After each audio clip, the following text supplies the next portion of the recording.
येणाऱ्या 5 ते 10 वर्षामध्ये भारतातील जमीन होणार नापीक?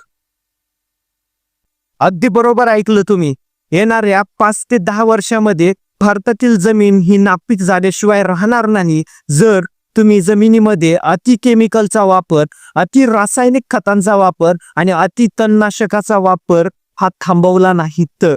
कारण की वर्षानुवर्ष जमिनीमध्ये रासायनिक खतांचा वापर करून आपण आपल्या जमिनीमधला सेंद्रिय कर्ब म्हणजेच ऑर्गॅनिक कार्बन हा पूर्णपणे ढासळून टाकलाय. आज आपल्या जमिनीमध्ये साधा गांडूळ सुद्धा जिवंत राहत नाहीये. आपल्या जमिनीमध्ये गांडूळ जिवंत राहायचं तर लांब राहिलं, जमिनीमध्ये गांडूळ सापडत सुद्धा नाहीये. आपण जमिनीमधला सेंद्रिय कर्ब, त्याचबरोबर जमिनीमधल्या बॅक्टेरिया, जमिनीमधला जीवाणू आपण पूर्णपणे या रासायनिक खताने मारून टाकलाय.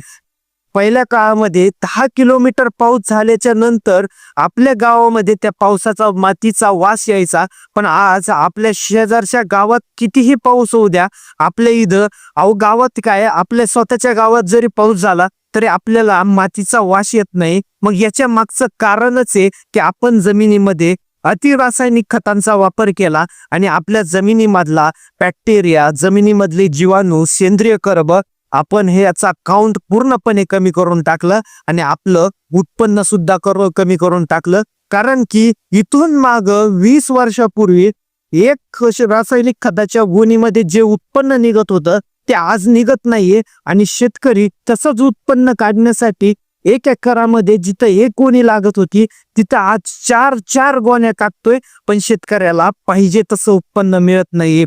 त्याच्यासाठी आपल्याला सेंद्रिय शेती आणि जैविक शेतीकडे वळणं अत्यंत गरजेचं आहे. आपल्या जमिनीचा पोत सुधारवणं गरजेचं आहे. जमिनीमध्ये सेंद्रिय कर्बाचं प्रमाण वाढवणं गरजेचं आहे. जमिनीमध्ये बॅक्टेरिया सोडणं गरजेचं आहे, जेणेकरून जमिनीमध्ये जे आपण खत देतोय ते झाडाला लवकरात लवकर अवेलेबल होईल आणि झाडापासून आपल्याला पाहिजे तसं शाश्वत उत्पन्न आणि भरघोस उत्पन्न घेता येईल.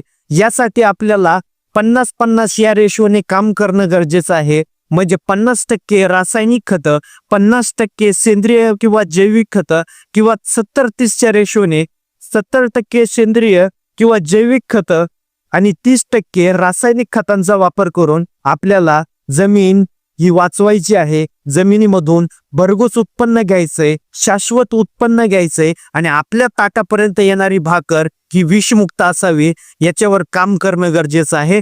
आम्ही सुद्धा सेंद्रिय शेती आणि जैविक शेतीकडे वळलेलो आहे.